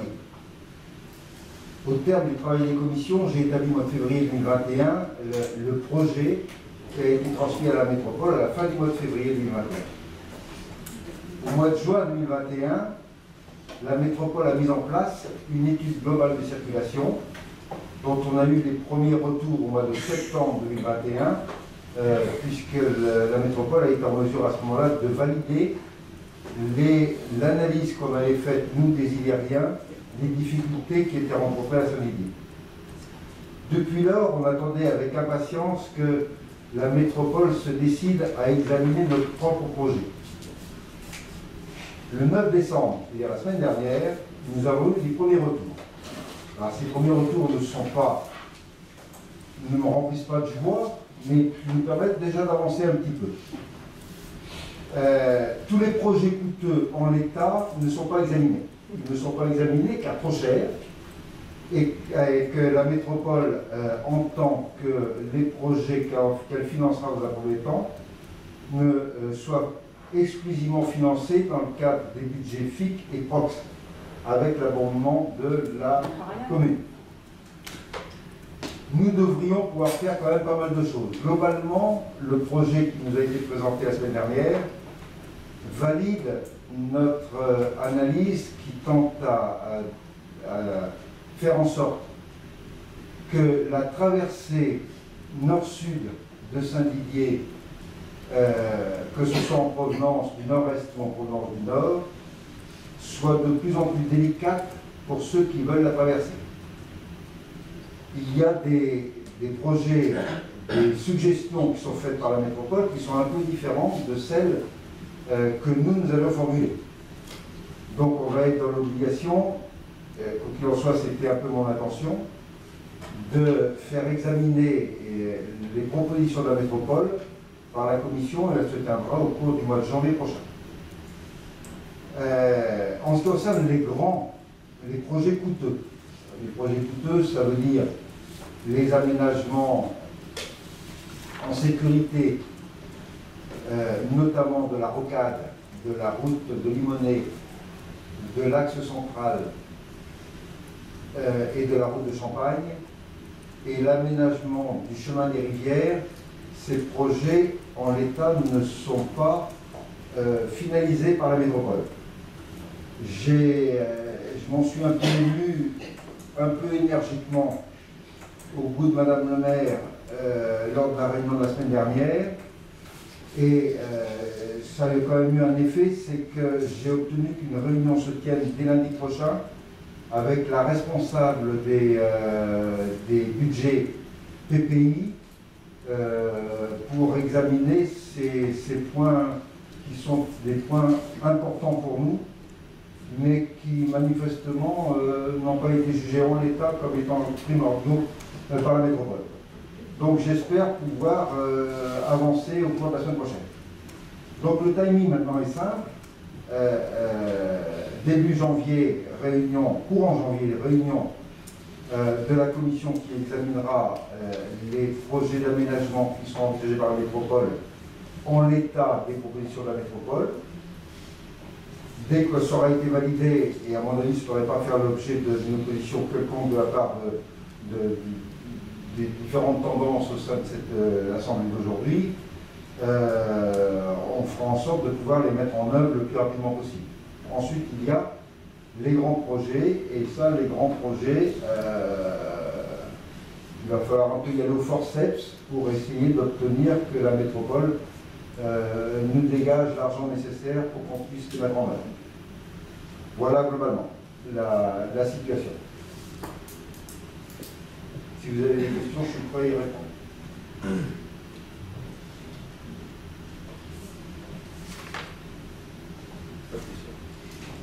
Eh bien, s'il n'y a pas de questions, je vais vous donner quelques infos. Ah bon, pardon. Alors, moi j'ai une dernière question sur un autre sujet. Compte tenu du contexte lié à la crise sanitaire, on a certains secteurs d'activité comme l'événementiel qui sont en grande souffrance. Comment la commune elle a prévu d'un peu les aider pour mettre en avant ce qu'ils proposent pour essayer de surnager un petit peu, comme le click and collect, les livraisons, etc., sur nos acteurs communaux.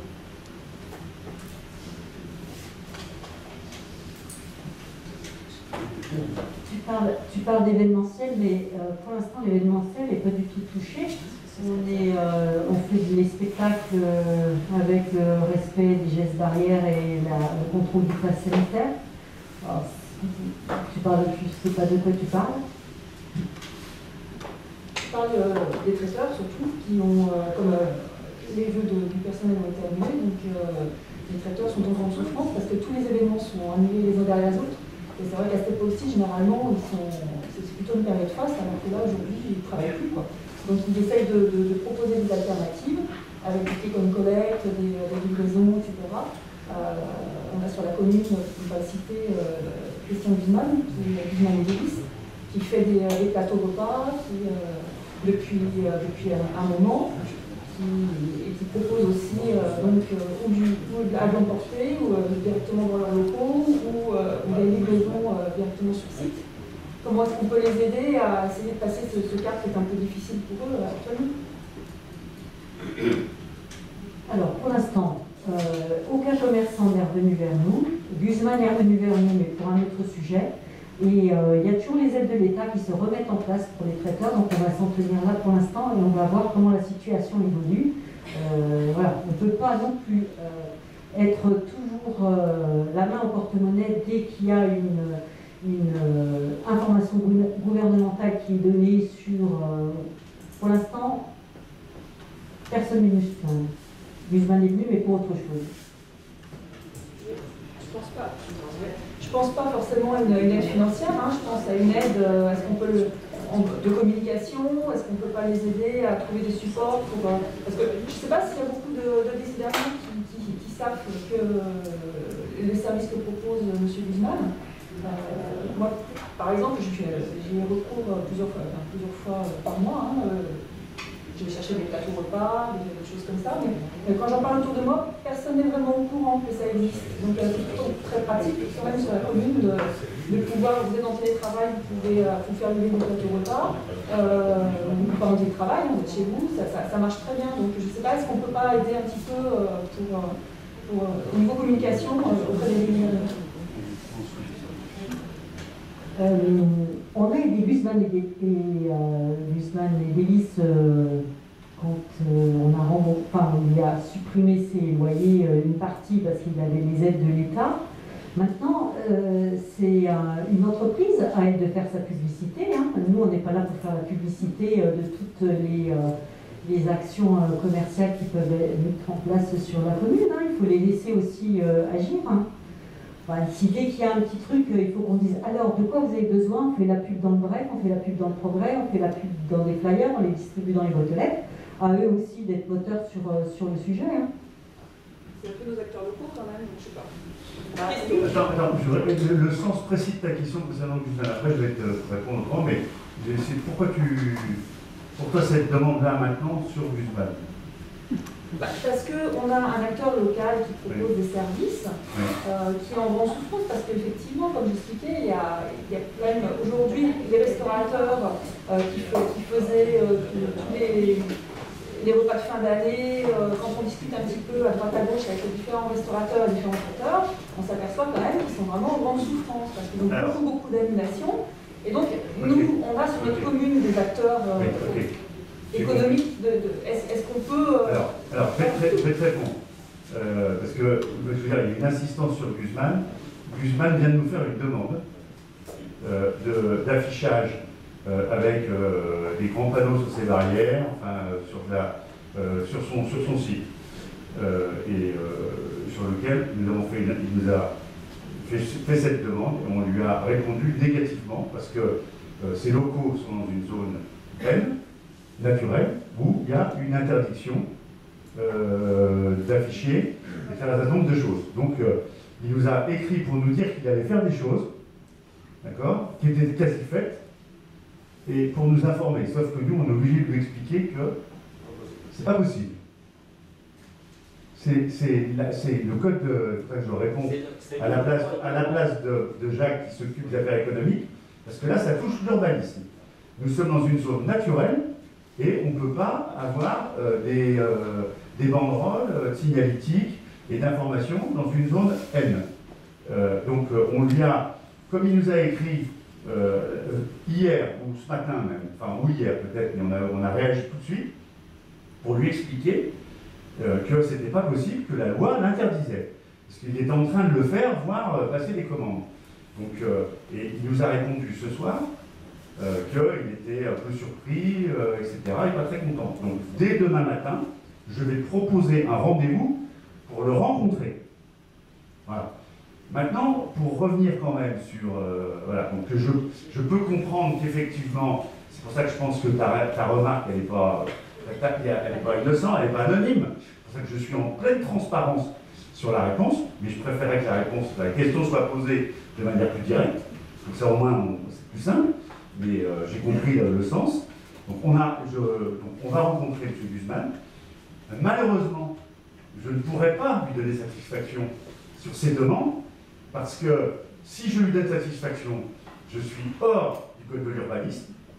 Ça veut dire que j'ai les associations de défense des zones N qui vont me tomber dessus, et ils auront raison. Voilà. Après, si je le fais pour lui, alors que je n'ai pas le droit, si demain un autre me le demande, ben, je ne peux pas le refuser. D'accord? Donc voilà la réponse, mais on va les expliquer et on va étudier un peu mieux les choses. Il nous reproche de ne pas être en action avec lui, enfin, de ne pas l'avoir, mais mon bureau, le bureau de Marie-Hélène est ouvert. Avant de décider ce qu'il voulait faire, il pouvait nous solliciter. On lui aurait répondu, on aurait essayé de trouver des solutions.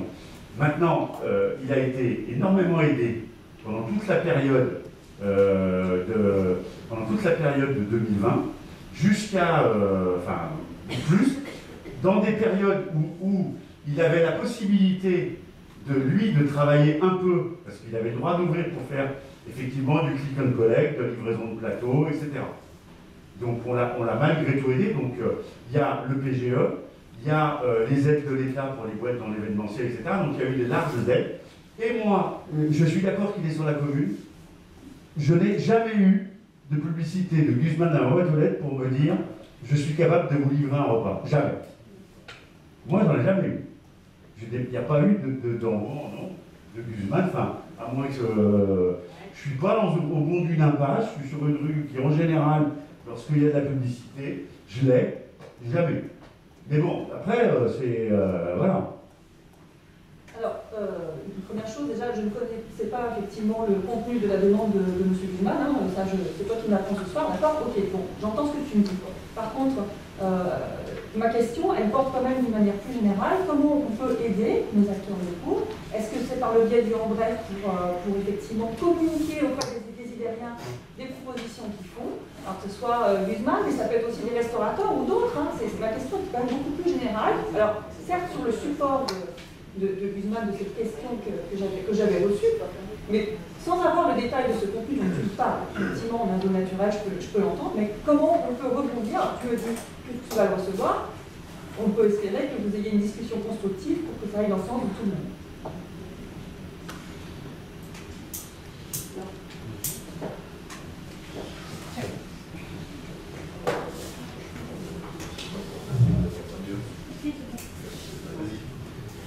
Je voudrais juste compléter la réponse qu'a fait Didier.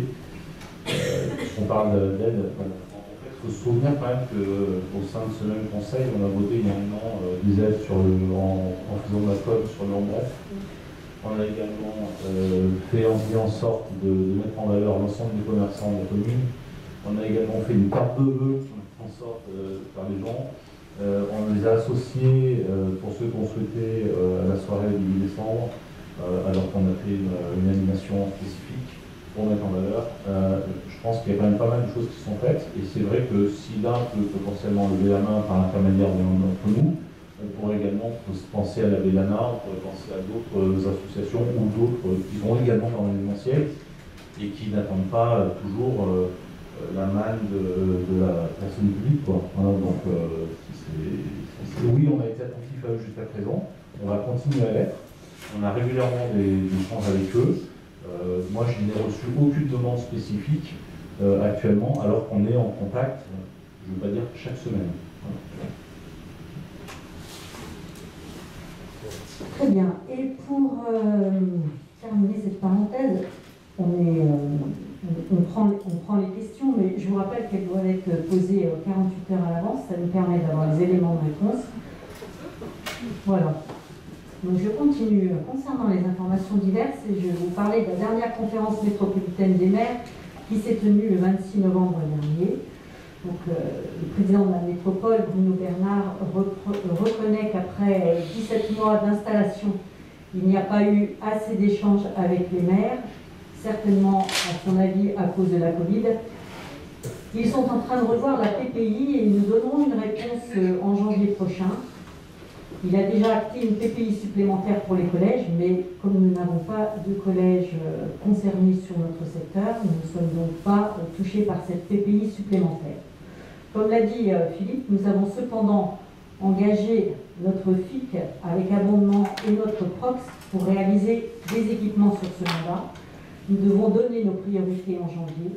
Il faut bien comprendre que le mécontentement des maires n'est pas terminé, que ce n'est pas juste un caprice, mais une réelle crise qui s'installe. Il faut voir encore ce qui s'est passé en Conseil de métropole cette semaine. Donc, pour faire passer l'énorme mécontentement des maires, la métropole annonce la mise en place d'une subvention d'équipement pour les communes. C'est une enveloppe de 10 millions d'euros, donc en dehors de la PPI, 10 millions d'euros par an avec une application souple, mais pour l'instant, le montant par commune n'est pas encore déterminé. Voilà, concernant cette conférence métropolitaine des maires.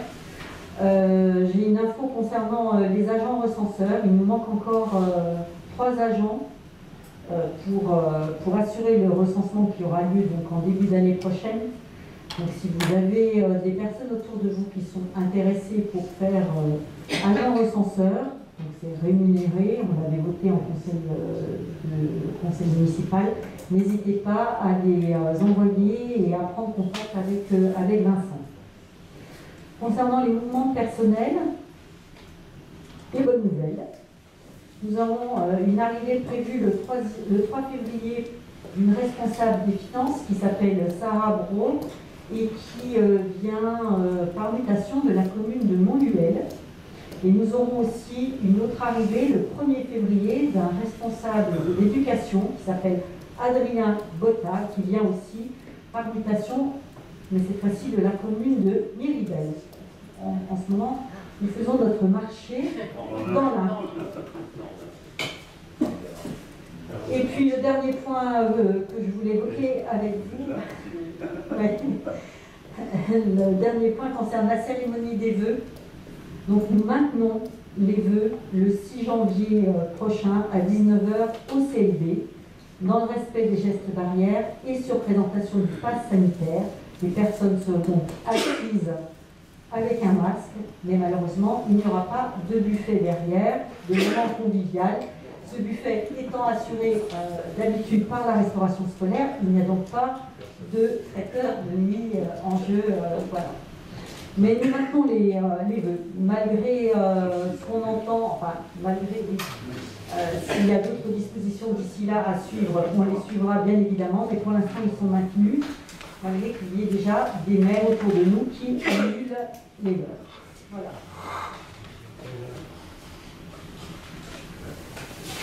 Il est 21h56. je vous propose de clore ce conseil municipal.